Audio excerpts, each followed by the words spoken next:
सोने और चांदी की दो जादुई नदियाँ।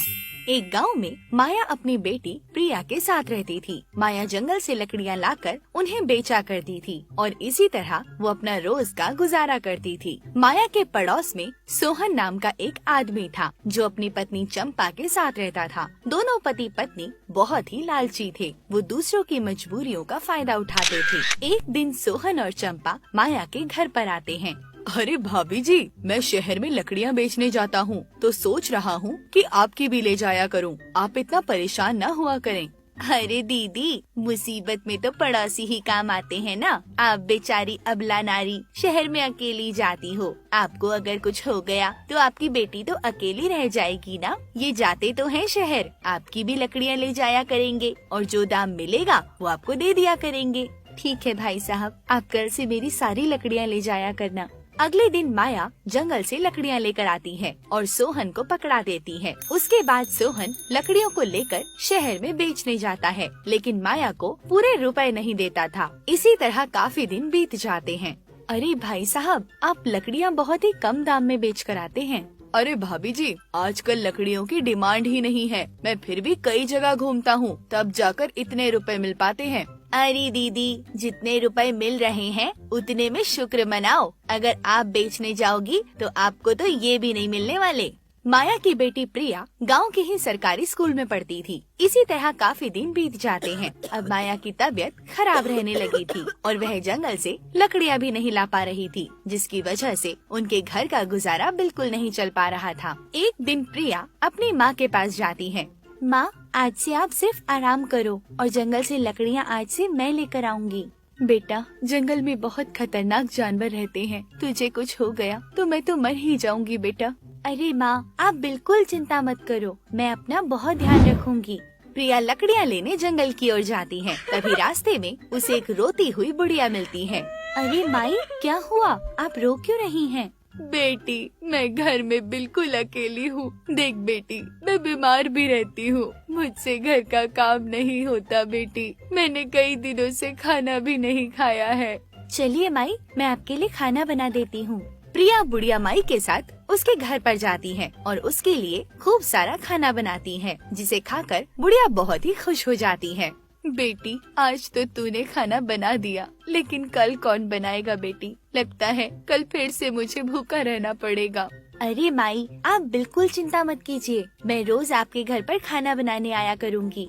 अगले दिन से प्रिया रोज बुढ़िया के घर पर खाना बनाने जाती थी और अपने घर में लकड़ियाँ काट कर ले जाती थी। एक दिन बुढ़िया, बेटी, तुमने मेरी बहुत सेवा की है, लेकिन बिटिया, क्या तुम जानती हो कि मैं तुम्हारी परीक्षा ले रही थी? इतना कहकर बुढ़िया एक परी बन जाती है।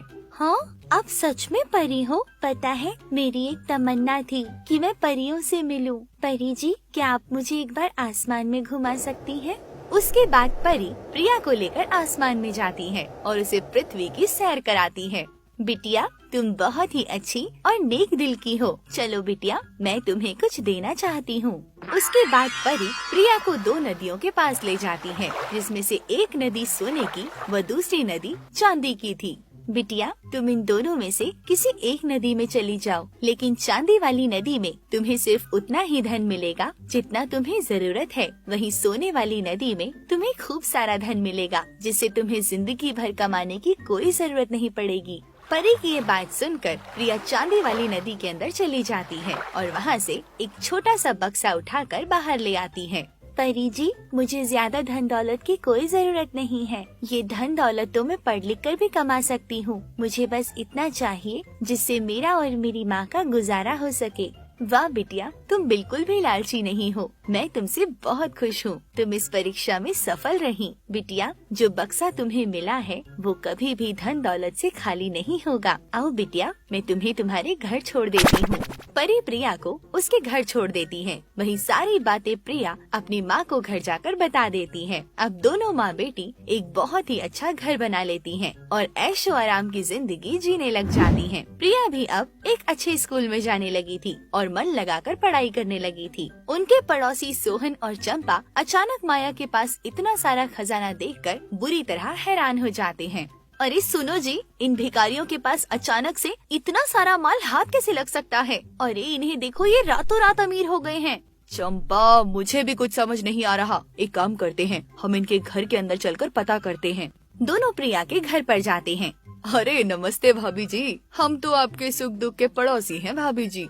भाभी जी, घर तो सच में बहुत सुंदर है आपका, लेकिन भाभी मुझे एक बात समझ नहीं आ रही, आपकी ऐसी कौन सी लॉटरी लगी है जो आप रातों रात भिखारियों से रानी बन गई? अरे हमें भी बताओ न जरा। तभी वहाँ पर प्रिया आ जाती है और उन दोनों पति पत्नी को वो सारी बातें बता देती है। अच्छा भाभी जी, आप ध्यान रखिएगा अपना, हम चलते हैं। इतना कहकर दोनों पति पत्नी वहाँ से चले जाते हैं। अरे चलो जी, हम भी उस जंगल में चलते हैं और वहाँ से खजाना लेकर आते हैं। दोनों पति पत्नी जंगल में जाते हैं। वहाँ पर उन्हें वही बुढ़िया मिलती है। अरे बुढ़िया माई, हम आपके लिए खाना बनाने आए हैं, आपकी सेवा करने आए हैं बुढ़िया माई। दोनों बुढ़िया के साथ उसके घर जाते हैं। सोहन उसके घर की सफाई करता है और चंपा उसके लिए खाना बनाती है। इसी तरह काफी दिन बीत जाते हैं। दोनों मन लगाकर उस बुढ़िया की सेवा करते थे। बुढ़िया उनसे घर का सारा काम करवाती थी, लेकिन बदले में कुछ भी नहीं बताती थी। अरे सुनिए, इस बुढ़िया का काम कर करके अब मैं भी बुढ़िया होती जा रही हूँ। मुझसे नहीं होता इस घर का और काम। इतना काम करने के बाद भी ये बुढ़िया अपना मुँह तक नहीं खोलती। हम कब तक यहाँ पड़े रहेंगे जी? तुम सही बोल रही हो, अब बहुत हो गया, मुझसे भी घर का काम नहीं होता। अब लगता है ये लातों के भूत हैं, बातों से थोड़ी मानेंगे। हमें इस बुढ़िया को मार मार कर उस नदी का रास्ता पूछना होगा। अरे हाँ, ये आप सही बोल रहे हो। चलो इस बुढ़िया को अब मैं बताती हूँ। दोनों बुढ़िया के पास जाते हैं। चंपा बुढ़िया को बहुत सारे थप्पड़ मारती है। सोहन अपनी पिस्तौल निकाल लेता है। देख बुढ़िया, आराम से हमें नदी के पास ले चल, नहीं तो तुझे यहाँ से सीधा ऊपर पहुँचा दूंगा। नहीं नहीं बेटा, मैं तुम्हारे आगे हाथ जोड़ती हूँ, मुझे कुछ मत करना बेटा। बुढ़िया जोर जोर से रोने लग जाती है। हाँ तो ठीक है, हम तुझे कुछ भी नहीं कहेंगे, लेकिन तू जल्दी से हमें उस खजाने के पास ले चल। आओ बेटा, मैं तुम्हें खजाने के पास लेकर चलती हूँ।